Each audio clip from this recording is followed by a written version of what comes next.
And now, on Channel 1, it's time for a special event.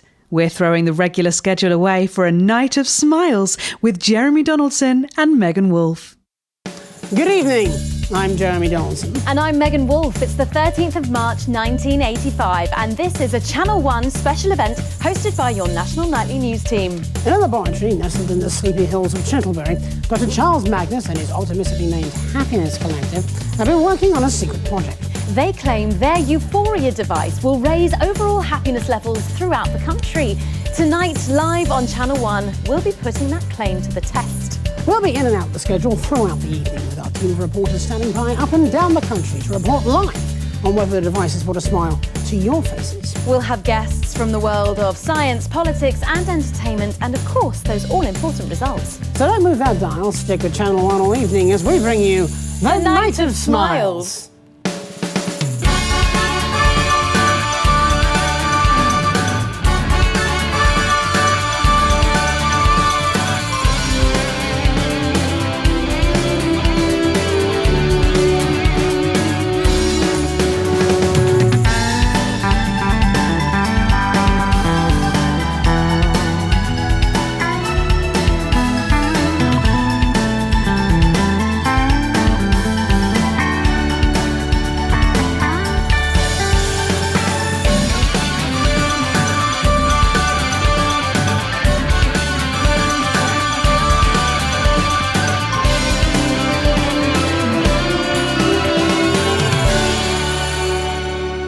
Welcome back. In just a few minutes, the impressive machine behind me will be activated in the first ever mass experiment of its type. But first, let's meet the man behind the merriment, Dr. Charles Magnus. Hello. Thank you for joining us. You're the leader of the Happiness Collective, as I understand it. Yes, that's right.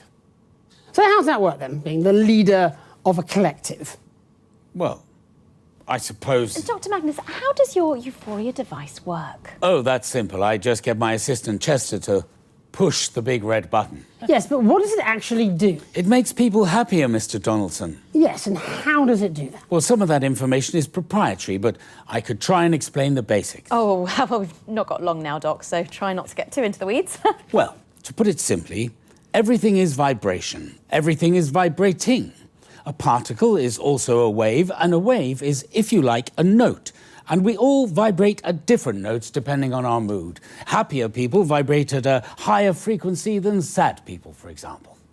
Is that true? How are we measuring that? In music, there's a concept called resonance. When a note on a piano is played, corresponding strings also sound. They vibrate in resonance. Are you following me so far? Yes, I have an O-level in music. And physics? Yes, in both. Well, the Euphoria device works in much the same way. The machine generates a note that represents happiness, and all the people and the animals resonate with that note and feel happier. Noticeably. Measurably. Well, at least that's the hope. So, what you're saying is that for unprecedented amounts of public money, running into the tens of millions, you've built a giant piano that only plays one note. Yes, but it's a very powerful note. And this is the only instrument that can play it. Wow, there is less than a minute to go now. So while we go and get set up with Chester and yourself over at the Euphoria device, we can go live to the new Advance HQ for a special message from the Prime Ministers, Peter Clement and Julia Salisbury. Good evening, everybody. On behalf of Advance, Julia and I just wanted to wish all of you the very best of luck with tonight's groundbreaking experiment. When this project landed on my desk, I just knew it deserved to be funded. After all, what could possibly be better than increased happiness? Now, I'll admit, I was a little skeptical, but the lab results are promising, and I'm reliably informed it'll even work on Mrs. C. So it's a big well done from us to Dr. Magnus and the entire team at the Happiness Collective. So as my old man used to say, it's time to stop about and get the frothing. Wow. Good luck, everybody. Back to the studio. Fantastic, the Prime Minister's there. And of course, without the funding from the Assets and Wealth Fund... We'd still be making prototypes out of sticks. And you are Chester. Chester Mims, 24. My allergies include nuts, macrame furniture and liquids with a viscosity over 200 centipoise. I've been Dr. Magnus's assistant for... 3 very long years. Yes, he calls me his right-hand man. I do not. Well, that's enough lab banter for now. Let's see if this ridiculous contraption actually works, shall we? Yes, I think we can get a counter on the screen. And we're going in 10, 9, 8, 7. Come on, Jeremy. 6, 5, 4, 3, 2, 1...